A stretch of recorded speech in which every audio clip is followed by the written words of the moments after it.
Hi, I'm Louis Jett, WVU Extension Commercial Horticulture Specialist. We are at the WVU Horticulture Organic Farm in Morgantown, West Virginia, to showcase some vegetables that we typically grow almost 9 to 12 months in West Virginia.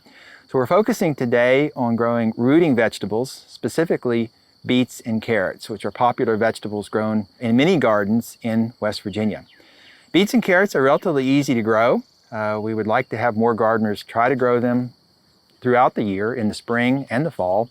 Even if they're using low tunnels like we have built here, or also our high tunnels here at the farm, they can be grown in many cases year-round, specifically for the carrots.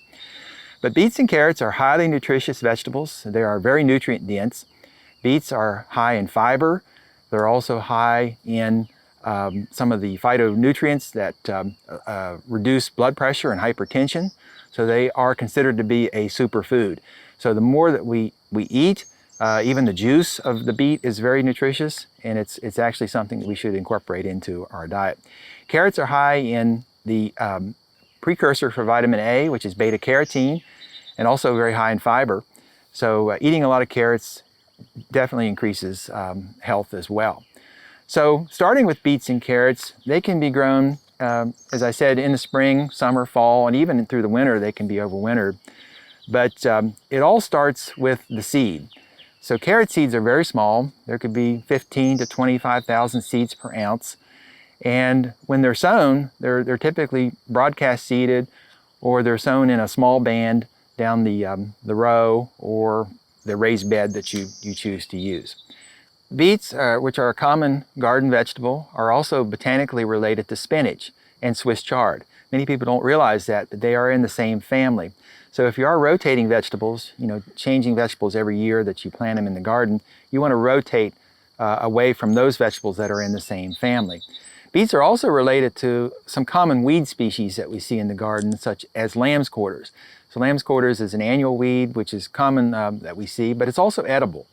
So all the beets, all the vegetables in the beet family are also high in calcium as well as high in fiber. Carrots are botanically related to celery, parsley, parsnips, dill, and celeriac. So when they are grown in a garden, they should be rotated away from those plants that are in that same family. Both beets and carrots are biennial vegetables, which means that they have a 2-year growing cycle, but they're typically harvested in 1 year. The days from sowing on beets and carrots range from 60 to 85 days, depending on the season of the year. Carrots, if they are allowed to overwinter, will actually form a flower and a seed stalk and start producing seed. Beets also are biennials, and when they're exposed to cold weather for 2 or 3 weeks, they will also produce a seed stalk and go to flower. An excellent way to grow beets and carrots and other root crops such as turnips and parsnips and radishes is to construct a raised bed. So here at the WVU Organic Horticulture Farm, we constructed 2 raised beds earlier this spring, and they are 4 feet wide by 20 feet long. And we use different types of framing material, which are commonly used for raised bed construction. We use concrete cinder blocks, which are 8 by 8 by 16 inches.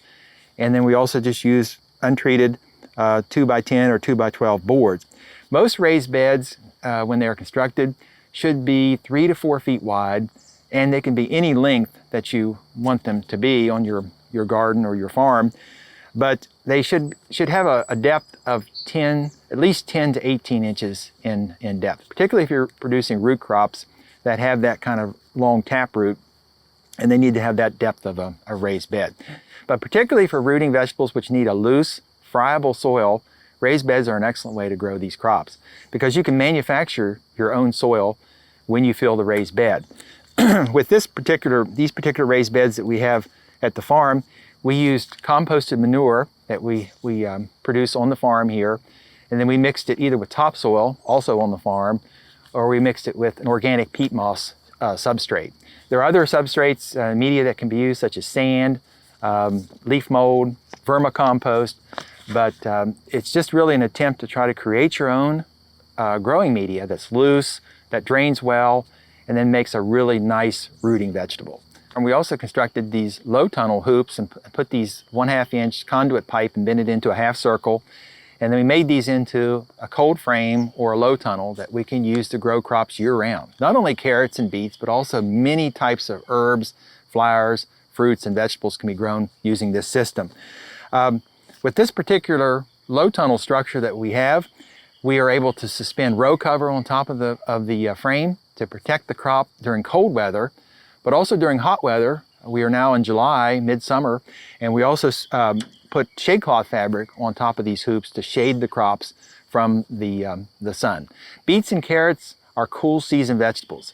They can tolerate heat fairly well, but they do benefit from shade, some partial shade, and also frequent watering.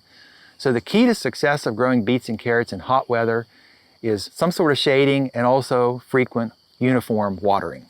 The raised beds that we've constructed here at the Organic Horticulture Farm are able to fit 1,000 beets and 1,000 carrots. Beets and carrots are densely seeded and spaced and can take a lot of competition from other plants. In fact, beets and carrots are excellent companion plants with other vegetables. Beets are typically grown with other vegetables such as tomatoes. They can be grown with beans, other vine crops, and they're excellent companion plants for that. But in this particular planting arrangement that we have here, we have planted about 8 to 10 beets per square foot and 9 to 16 carrots per square foot. So this allows us to produce a lot of food in a very small amount of space. This is a perfect system for anyone who has limited space for gardening or may not have soil that is well suited to growing beets and carrots. Carrots and beets are typically seeded, although beets can be transplanted. I would not attempt to transplant carrots because it does cause them to fork or develop misshapen roots. It's a very challenging thing to do. But it all begins with the seed, and the beet seed is actually a clump of individual seeds sort of arranged in a fruit. So when it is seeded, what emerges is actually a clump of seedlings. Some people thin the seedlings. I do not thin the seedlings. I allow the beets to sort of develop and grow in size in the clump, and you just pull the beets up as they reach maturity. But they can be transplanted very effectively by using a smaller peat pellet or a peat cup, or if you're using a commercial type tray, a 128 or a 220 cell tray would be used for growing beet transplants. Beets and carrots normally reach maturity within 65 to 85 days after sowing. If you're planting them in the winter for winter production, they're normally sown in July, August. If you're using a high tunnel, they're seeded as late as early October, and then they're overwintered. Carrots and beets can tolerate very cold temperatures. Beets can take down to 20 degrees Fahrenheit without any damage. Carrots can take down to as low as 12 degrees Fahrenheit without any damage. So carrots are a much easier crop to overwinter if you're growing them in a high tunnel or a cold frame compared to beets. But both beets and carrots like cool weather, so it's important to sort of grow them in the seasons of the year where there predominantly is the cooler weather. So that's spring and fall, and carrying them through the winter. So typically when beets are sown for fall production, they're seeded 8 weeks before the first frost date. So we are now in mid-July here at this farm, so it's about the time to start seeding our fall beets. So from mid-July to early August in West Virginia, fall beets are typically seeded. And when they're sown, they're normally planted one seed every 2 inches apart, and they're planted no deeper than 1/2 inch deep. So no thinning is needed if you sow them at that density, but if you seed them rather thick, you will have to thin them to 1 to 2 inches between individual plants. So as beets mature, they develop into a mostly round, it's a round root, but it's actually sort of a portion of the stem called the hypocotyl that expands, but it's part of the root system as well. Most beets are round, but there are some beet varieties that are cylinder shaped. Some of the older varieties have sort of a long shape to them. But the varieties that we are growing here at this farm are the Chioggia beet, which is the Italian heirloom variety, which has the candy cane bullseye or target striping pattern to it. And we're also growing some of the standard red beets, which are, and this variety is Red Ace. Varieties that we recommend for West Virginia include the red varieties such as Red Ace, Merlin, and kestrel. And then obviously we recommend, if you're growing a variety such as Chioggia, it's an excellent variety to grow. There are some yellow beets, golden beets that have excellent quality that we're not growing here this season, but varieties such as Touchstone Gold and Boldor are two excellent yellow beets. So you do have a wide choice in color when you're growing beets as well. So carrots have a very small seed, so they typically can be hand sown, broadcast seeded, and then thinned, or you can buy them as pelletized seed, which has already been coated into sort of a round seed structure, because normally the carrot seed is sort of an elliptical flat seed, and it's very hard to singulate the seed individually when you're sowing it by hand. So using the pelletized seed is an advantage, particularly if you're buying some seed that is fairly expensive, such as some of the newer varieties of carrots.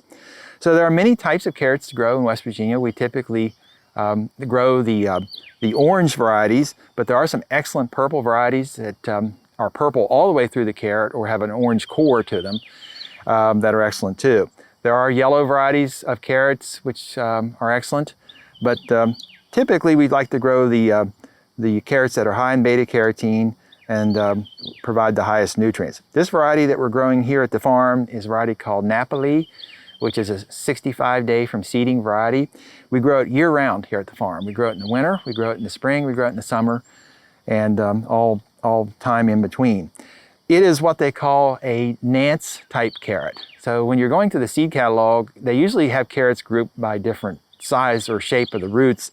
So the Nance, N-A-N-T-E-S, is commonly grown in West Virginia because it's a blunt-sized carrot or a blunt-shaped carrot. So it doesn't produce sort of an icicle type carrot that you see in the grocery store. Those are very difficult to grow, even in loose soil like a raised bed. So we try to grow these cigar-shaped or blunt-ended carrots called the Nance type, which are an excellent carrot to grow in West Virginia. There are also some smaller miniature carrots or baby carrots that can be grown, but if you want a full-size carrot that gets 6-7 inches long, has excellent green tops, we'd recommend Napoli as one of our favorite varieties. Carrots are ready to harvest when they reach a diameter of at least 1/4 of an inch. So they can be harvested at any stage that you feel that they're edible, but we don't want them to be much larger than an inch in diameter. So you want to try to be within that range of 1/4 of an inch to an inch in diameter when you're harvesting carrots. Some of the disorders that we see when we're growing carrots, forking is very common. Forking is caused by when the carrot sort of encounters something that restricts its root growth, a rock or something, or compacted soil. So it causes the growing point to branch off into different points. And sometimes if the carrot is seeded very thickly and not thinned, it'll produce this forking symptom. We don't have it here, but a lot of times when carrots have a lot of fibrous roots on them, that is from over application of nitrogen. So you want to avoid putting a lot of nitrogen on carrots because they are producing roots. They're not producing leaves and fruit. So they're not taking as much nitrogen as some other vegetable crops do. So when carrots are ready to harvest, we pulled these carrots about an hour ago. And so when they come out of a raised bed, they have very little soil on them. So they're just soil's brushed off of the carrots. And then they can be immersed in water and washed in water and allowed to drip dry on a slatted table or a tray that allows them to dry. And then if they're being sold for fresh market, like the local farmer's market, they're typically bunched 4 to 6 in a bunch, and then just a rubber band is placed around the bunch, and the tops are left on the carrots. If they are, however, being put into storage, beets and carrots store very well. They can store for 6 to 8 months in a cooler or even in the refrigerator. Some farms have root cellars and they store root vegetables such as beets and carrots in these root cellars. If carrots are being placed into storage, then the tops are trimmed off to about an inch. They're usually not washed before they're put into storage. So they're placed like this in perforated plastic bags and stored for as long as 6 months in storage. So this is a vegetable that can be eaten through the winter months, through the off season, and provides a lot of healthy food for people throughout the year. Beets are harvested when they reach a root diameter of about 1/2 inch up to 2.5 inches in diameter. Typically beets beyond 3 inches in diameter seem to have more fiber, and they're not really as edible as smaller diameter beets. So this is a perfect stage to harvest beets. We got different size diameters here, but we have nothing that's larger than 2.5 inches. So these are perfectly marketable, and when they're harvested, they're just simply pulled from the soil, brushed dry. Do not trim these longer roots on the beets, just leave them intact. And then they can simply be bunched up with a rubber band. Or if they're being put into storage, then the tops can be trimmed off and they can be placed into perforated plastic bags and put into storage for 4 to 6 months. If you need more information on growing beets and carrots, you can always contact me, the Horticulture Extension Specialist, or go to the WVU Extension website for more information. We often have field days and workshops throughout the year focusing on individual crops, and often are looking at winter crops such as beets and carrots. So always look for your local listings on workshops that we may have in your area.